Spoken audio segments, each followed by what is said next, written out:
Hey guys, welcome to portal Pathshala. आज हम discuss करेंगे जनरल अवेयरनेस के 25 मोस्ट इंपॉर्टेंट क्वेश्चंस। ये क्वेश्चंस मोस्ट इंपॉर्टेंट है आरआरबी, एनटीपीसी, ग्रुप डी और बिहार एसआई के लिए, तो वीडियो को एंड तक जरूर देखिएगा। Now let's begin. इनमें से दुनिया में सबसे बड़ा पुष्प कौन सा है? तो इसका आंसर है option number C, rafflesia arnoldii. Rafflesia arnoldii दुनिया में सबसे बड़ा पुष्प है। मुख्य रूप से दक्षिण पूर्व एशिया में पाया जाने वाला रेफलेसिया अर्नोल्डियाई पौधे की प्रजाति है जो दुनिया में सबसे बड़ा पुष्प उत्पन्न करता है। इस फूल का वजन 11 केजी तक होता है और लगभग 1 मीटर के व्यास तक बढ़ता है। लंबाई में 2 मिलीमीटर से भी कम वोल्फिया पौधे की प्रजाति है जो दुनिया में सबसे छोटे पुष्पों को उत्पन्न करते हैं। तो दुनिया में सबसे छोटे पुष्पों को उत्पन्न करते हैं वोल्फिया प्रजाति के पौधे, और दुनिया में सबसे बड़े पुष्पों को उत्पन्न करते हैं रेफलेसिया अर्नोल्डियाई प्रकार के पौधे। मेरे पास रेफलेसिया अर्नोल्डियाई का एक फोटो भी है, मैं आपको दिखा देता हूँ। ये देखिए, ये है रेफलेसिया अर्नोल्डियाई। यह पौधा 11 केजी तक होता है और यह विश्व में सबसे बड़ा पौधा यह सबसे बड़ा पुष्प है। आप देख सकते हैं कितना बड़ा है ये। आगे बढ़ते हैं। निम्नलिखित में कौन सा एक शुद्ध पदार्थ है? इसका आंसर है ऑप्शन है वायु, शर्करा सॉल्यूशन, दूध या इनमें से कोई नहीं। तो इसका करेक्ट आंसर है इनमें से कोई नहीं, नन। निम्न में कोई भी शुद्ध पदार्थ नहीं है। एक शुद्ध पदार्थ में एक ही प्रकार के कण होते हैं, जैसे परमाणु या अणु, और अन्य पदार्थों के साथ नहीं मिलाया जाता है। For example methane. मीथेन एक शुद्ध पदार्थ है। मिश्रण बनाने के लिए 2 या 2 से अधिक पदार्थों को मिलाया जाता है। दूध वसा, प्रोटीन आदि का मिश्रण है, और वायु विभिन्न गैसेस का मिक्सचर है। शर्करा सॉल्यूशन, शुगर सॉल्यूशन में चीनी और पानी होता है। तो इनमें से इसका आंसर होगा इनमें से कोई नहीं। आगे बढ़ते हैं। नाथुला दर्रा डैश में स्थित है। नाथुला दर्रा सिक्किम में स्थित है। सिक्किम में नाथुला दर्रा के अलावा एक और दर्रा मौजूद है, जेलेपला दर्रा। सिक्किम में नाथुला दर्रा और जेलेपला दर्रा दोनों स्थित है। यह नाथुला दर्रा यह चीन के तिब्बत स्वायत्त क्षेत्र के साथ भारतीय राज्य सिक्किम को जोड़ता है। यह दर्रा समुद्र तल से 4310 मीटर की ऊंचाई पर स्थित है। आगे बढ़ते हैं।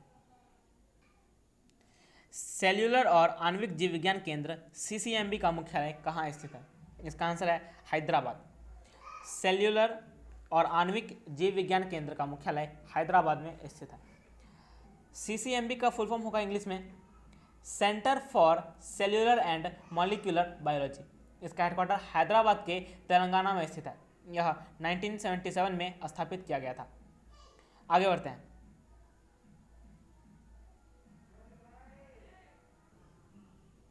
एक पारंपरिक बैटरी में निम्नलिखित में कौन सा रसायन होता है? इसका आंसर है सल्फ्यूरिक एसिड। एक पारंपरिक बैटरी में, एक ट्रेडिशनल बैटरी में सल्फ्यूरिक अम्ल केमिकल पाया जाता है। बैटरी एसिड में 30 से 50% सल्फ्यूरिक एसिड होता है, और सल्फ्यूरिक एसिड का रासायनिक सूत्र होता है H2SO4। सल्फ्यूरिक अम्ल का उपयोग इलेक्ट्रोलाइट के रूप में किया जाता है। ट्रेडिशनल बैटरी में पानी में सल्फ्यूरिक अम्ल युक्त तरल या जेल द्वारा अलग की गई 2 धातु की प्लेट्स होती है। जब बैटरी उपयोग में होती है तो इलेक्ट्रॉन्स को ऋणात्मक आवेशित प्लेट में से धनात्मक आवेशित प्लेट में ले जाते हैं। क्लियर है? आगे बढ़ते हैं। निम्नलिखित में से कौन सा ओरियन तारामंडल का सबसे चमकीला तारा है? इसका आंसर है रिगेल। रिगेल ओरियन तारामंडल का सबसे चमकीला तारा है। आगे बढ़ते हैं। सिरका में मौजूद प्रमुख रसायन क्या है?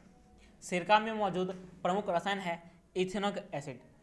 सिरका में सबसे प्रचुर मात्रा में पाया जाने वाला रसायन है इथेनॉइक एसिड। सिरका को इंग्लिश में कहते हैं विनेगर। विनेगर को होता है सिरका का इंग्लिश। और विनेगर मूल रूप से इथेनॉइक एसिड और पानी की एक सॉल्यूशन है, एक सांद्रता है। इसी एसिड में के कारण विनेगर से एक स्ट्रॉन्ग स्मेल आती है। इथेनॉइक एसिड का केमिकल फार्मूला CH3COOH होता है और इसका pH मान 2.4 होता है। Formic acid. फॉर्मिक एसिड का केमिकल फार्मूला होता है CH2O2। सल्फ्यूरिक एसिड का केमिकल फार्मूला होता है H2SO4। मैलिक एसिड का केमिकल फार्मूला होता है C4H6O5। क्लियर है? आगे बढ़ते हैं। निम्नलिखित में से कौन से दो देश हॉर्मुज जलडमरू मध्य द्वारा विभाजित है? तो इसका आंसर है ओमान और ईरान। ओमान और ईरान ये दो देश हैं जो हॉर्मुज स्ट्रेट, हॉर्मुज जलडमरू मध्य से विभाजित होते हैं। स्ट्रेट ऑफ हॉर्मुज, हॉर्मुज जलडमरू मध्य ओमान और ईरान को विभाजित करती है। यह फारस की खाड़ी और ओमान की खाड़ी को जोड़ती है। यह फारस की खाड़ी और ओमान की खाड़ी को जोड़ती है, लेकिन यह ओमान और ईरान को अलग अलग करती है। आगे बढ़ते हैं। भारत के निम्नलिखित में से किस राज्य में बंजर भूमि सबसे अधिक है? तो इसका आंसर है राजस्थान। राजस्थान में सबसे अधिक बंजर भूमि पाई जाती है। Waste lands is defined as a barren land which is not suitable for agricultural purposes। यानी ऊसर भूमि को, वेस्टलैंड्स को बंजर भूमि के रूप में, बैरन लैंड के रूप में परिभाषित किया जाता है, जो कृषि उद्योगों के लिए उपयुक्त नहीं होती है।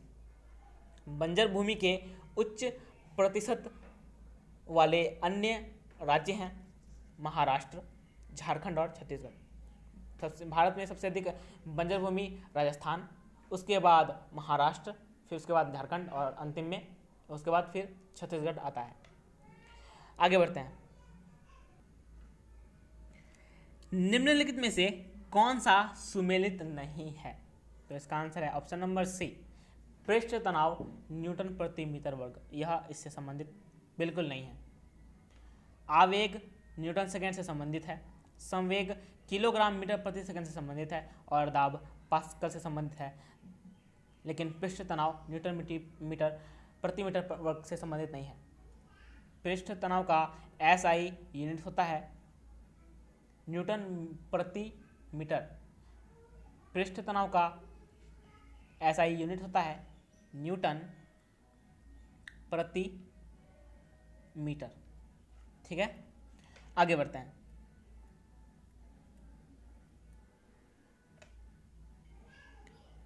निम्नलिखित में से कौन सा देश दुनिया में गेहूं का सबसे बड़ा उत्पादक है? इसका आंसर है चाइना, चीन। दुनिया में गेहूं का सबसे बड़ा उत्पादक देश है चाइना। चीन के बाद भारत दुनिया में गेहूं का दूसरा सबसे बड़ा उत्पादक देश है। गेहूं रबी की एक फसल है और भारत में उत्तर प्रदेश भारत में सबसे बड़ा गेहूं उत्पादक राज्य है। आगे बढ़ते हैं। निम्नलिखित में से कौन सा धातु जर्मन सिल्वर में मौजूद नहीं होता है? तो इसका आंसर है सिल्वर। सिल्वर जर्मन सिल्वर में मौजूद नहीं होता है। जर्मन सिल्वर में 60% कॉपर, 20% जिंक और 20% निकेल होता है। इसका उपयोग मेटल्स पर इलेक्ट्रोप्लेटिंग और बर्तन बनाने के लिए किया जाता है। आगे बढ़ते हैं। प्रोजेक्टर में निम्नलिखित में से किस लेंस का उपयोग किया जाता है? तो इसका आंसर है उत्तल लेंस। प्रोजेक्टर में उत्तल लेंस का प्रयोग किया जाता है।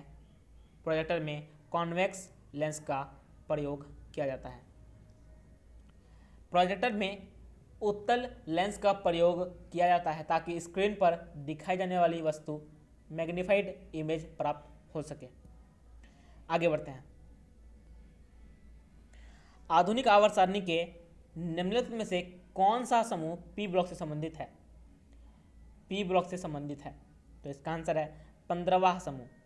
आधुनिक आवर्त सारणी के 15वां समूह पी ब्लॉक से संबंधित है। 13वें से 18वें समूह पी ब्लॉक से संबंधित है। तो आधुनिक आवर्त सारणी के 13वें से 18वें समूह पी ब्लॉक से संबंधित है। पहला और दूसरा जो है वो एस ब्लॉक से संबंधित है और तीसरा से 12वां डी ब्लॉक से संबंधित है। क्लियर है इतनी बात? आगे बढ़ते हैं। निम्न में से किस बल को तरल पदार्थों के आंतरिक घर्षण बल के रूप में परिभाषित किया गया है? इसका आंसर है श्यानता बल। श्यानता एक प्रतिरोध है जो समान प्रवाह की पेशकश करता है जब यह अपरूपण तनाव के तहत कार्य करता है। आगे बढ़ते हैं। एक अश्व शक्ति कितने वाट के बराबर होता है? इसका आंसर है 740 वाट। एक अश्व शक्ति एक हॉर्स पावर 740 वाट के बराबर होता है। आगे बढ़ते हैं। 2011 की जनगणना के अनुसार भारत का बाल लिंग अनुपात कितना है? तो इसका आंसर है 919। भारत की 2011 की जनगणना के अनुसार भारत का लिंग अनुपात 911 है। प्रति 1000 पुरुषों पे 919 स्त्रियां हैं, प्रति 1000 लड़कों पे 919 लड़कियां हैं। आगे बढ़ते हैं। और फ्रेंड्स, ये डेटा 2011 की जनगणना के अनुसार है। अगले साल 2021 में फिर से जनगणना होगी, तब ये डेटा चेंज हो जाएगा। आगे बढ़ते हैं। निम्नलिखित में से कौन से कुछ कार्बन युक्त यौगिकों में से है जिन्हें कार्बनिक रूप में वर्गीकृत नहीं किया गया है? इसका आंसर है साइनाइड्स। साइनाइड्स कुछ कार्बन युक्त यौगिकों में से है जिन्हें कार्बनिक के रूप में वर्गीकृत नहीं किया गया है। आगे बढ़ते हैं। वायुमंडलीय ऑक्सीजन के सापेक्ष आणविक द्रव्यमान क्या है? इसका आंसर है 32 इकाई। वायुमंडलीय ऑक्सीजन के सापेक्ष आणविक द्रव्यमान 32 इकाई है। आगे बढ़ते हैं। गैलीलियो के गिरती हुई वस्तु के नियम का दूसरा नाम क्या है? तो इसका आंसर है न्यूटन का गति का पहला नियम। गैलीलियो के गिरती हुई वस्तु के नियम का दूसरा नाम है न्यूटन का गति का पहला नियम। इस नियम में कहा गया है कि जब तक कि कोई बाहरी बल इस पर काम नहीं करता तब तक एक वस्तु विश्रामावस्था में बनी रहती है। आगे बढ़ते हैं। विभाजक दीवारों में निम्नलिखित में से किस सामग्री का उपयोग ध्वनि अवशोषक सामग्री के रूप में किया जाता है? तो इसका आंसर है कांच की रुई। कांच की रुई का प्रयोग ध्वनि अवशोषक सामग्री के रूप में किया जाता है। आगे बढ़ते हैं। इंद्रधनुष डैश के परिणाम स्वरूप बनता है। इसके ऑप्शंस हैं पूर्ण आंतरिक परावर्तन, अपवर्तन, विक्षेपण या उपरोक्त सभी। तो इसका आंसर है इंद्रधनुष पूर्ण आंतरिक परावर्तन के कारण भी बनता है, अपवर्तन के कारण भी बनता है, विक्षेपण के कारण भी बनता है। तो इसका आंसर हो जाएगा उपरोक्त सभी, all of this. Indradhanush all of उपरोक्त सभी के परिणाम स्वरूप बनता है। आगे बढ़ते हैं। जहाज का तैरना निम्नलिखित में से किस सिद्धांत पर आधारित है? तो इसका आंसर है आर्किमिडीज सिद्धांत। जहाज का पानी में तैरना आर्किमिडीज सिद्धांत का आधारित है। आर्किमिडीज सिद्धांत पर आधारित है जहाज का पानी में तैरना। आगे बढ़ते हैं। डोलड्रम का अर्थ क्या है? डोलड्रम का अर्थ है भूमध्य रेखीय निम्न दबाव क्षेत्र। आगे बढ़ते हैं। निम्नलिखित में से कौन सी विद्युत शक्ति की सही व्याख्या नहीं है? तो इसका आंसर है P बराबर आर स्क्वायर आई। यह विद्युत शक्ति की सही व्याख्या नहीं है। बाकी P is equal to V I, यह इसकी सही व्याख्या हो जाएगी। P बराबर आई स्क्वायर आर, यह भी हो जाएगी। और P is equal to V square by R, यह भी विद्युत शक्ति की सही व्याख्या हो जाएगी। सो फ्रेंड्स, ये थे हमारे आज के जनरल अवेयरनेस के 25 मोस्ट इंपॉर्टेंट क्वेश्चंस। ये क्वेश्चंस मोस्ट इंपॉर्टेंट थे आरआरबी, एनटीपीसी और ग्रुप डी के लिए, और साथ ही साथ बिहार एसआई के लिए भी। तो उम्मीद है वीडियो पसंद आया होगा, और अगर वीडियो पसंद आया हो तो लाइक करें, शेयर करें, और पोर्टल पर को सब्सक्राइब करें, और बेल आइकन को भी जरूर प्रेस कर लें ताकि हर अपडेट आपको मिलता है। Thank you.